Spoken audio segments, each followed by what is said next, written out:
Assalamualaikum warahmatullahi wabarakatuh.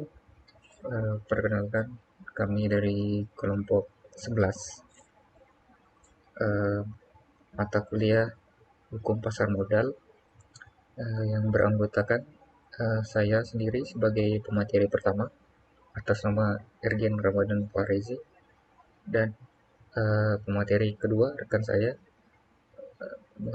Dahlia, dan pemateri ketiga atas nama Rafiah. Pada kesempatan kali ini, pada video ini kami akan mempresentasikan beberapa poin tentang hukum pasar modal, yaitu poin yang pertama, pembahasan dari saya tentang pasar pertama dan pasar sekunder. Kemudian ada poin kedua tentang perkembangan mutakhir transaksi efek di pasar modal. Kemudian poin uh, ketiga tentang aspek hukum cyber law dan implikasinya terhadap pasar modal yang akan disampaikan oleh pemateri ketiga nanti. Baik, langsung saja saya akan membahas tentang poin yang pertama, yaitu pasar pertama dan pasar sekunder. Nah, apa itu pasar pertama, atau bisa disebut juga dengan pasar perdana atau primary market, adalah sebuah uh, pasar di mana perusahaan penjual efek atau yang disebut sebagai emiten menjualkan efeknya kepada masyarakat untuk pertama kalinya. Nah, dapat kita ketahui bahwa di mana perusahaan efek itu pertama kali menawarkan efeknya kepada masyarakat luas, itu disebut pasar perdana.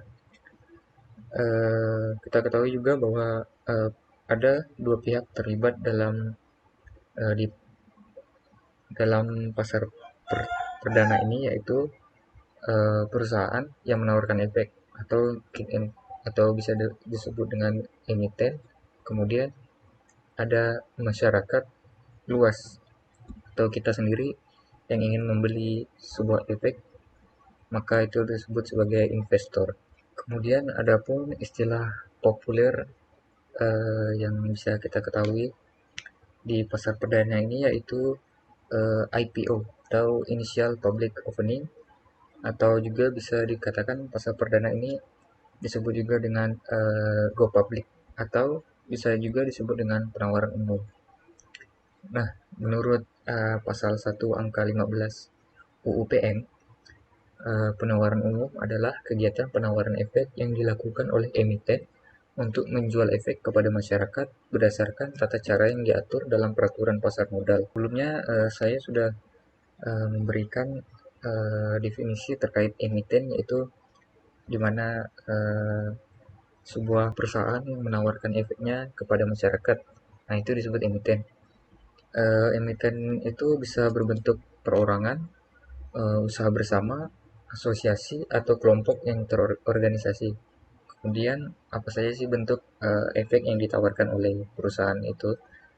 Mengacu pada pasal 1 angka 5 Undang-Undang Pasar Modal, di mana efek yang ditawarkan itu seperti surat berharga, surat pengakuan utang, surat berharga komersial, saham, obligasi, tanda bukti utang, unit penyertaan kontrak investasi kolektif, kena kontrak berjangka atas efek, dan yang terakhir dan setiap derivatif dari efek. Mungkin untuk lebih lanjutnya kawan-kawan bisa membaca tentang Undang-Undang Pasar Modal pasal 1 ayat 5. Kemudian poin yang kedua tentang pasar kedua atau secondary market. Pasar sekunder atau pasar secondary market adalah penjualan efek setelah penjualan pada pasar perdana berakhir, atau bisa dikatakan pasar kedua ini di mana perusahaan itu sudah mendaftarkan perusahaan tersebut di bursa efek. Pada pasar sekunder ini harga efek ditentukan berdasarkan kurs suatu efek tersebut, di mana kegiatan di pasar sekunder ini terjadilah jual beli antara investor satu dan investor lainnya. Dapat dikatakan pasar sekunder ini biasanya memanfaatkan eh, untuk perdagangan.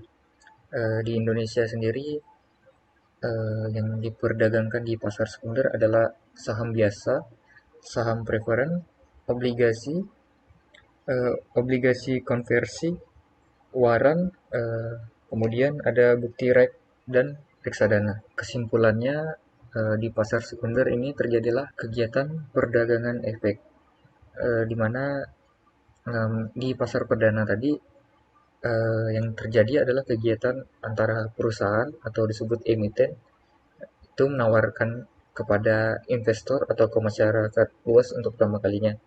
Dan di pasar sekunder ini di mana terjadi jual beli antara investor satu dan investor lainnya.